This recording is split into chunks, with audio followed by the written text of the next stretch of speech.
Sa balita abroad, ipinahayag ni dating US President Donald Trump ang kanyang pagkadismaya matapos ang pakikipag-usap sa telepono kay Russian President Vladimir Putin kaugnay sila susulong na ceasefire deals sa Ukraine.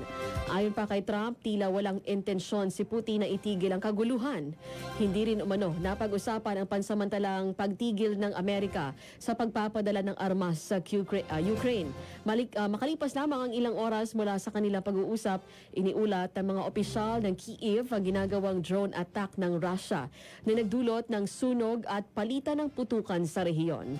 Kaugnay nito, nakatakda namang makipag-usap si Trump kay Ukrainian President Volodymyr Zelensky upang talakayin ang pagkaantala ng military aid.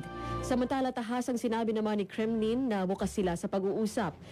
Ngunit binigyang diin na dapat direkta ang kanilang pag-uusap sa pagitan ng Russia at Ukraine nang walang pakikialam ng Amerika.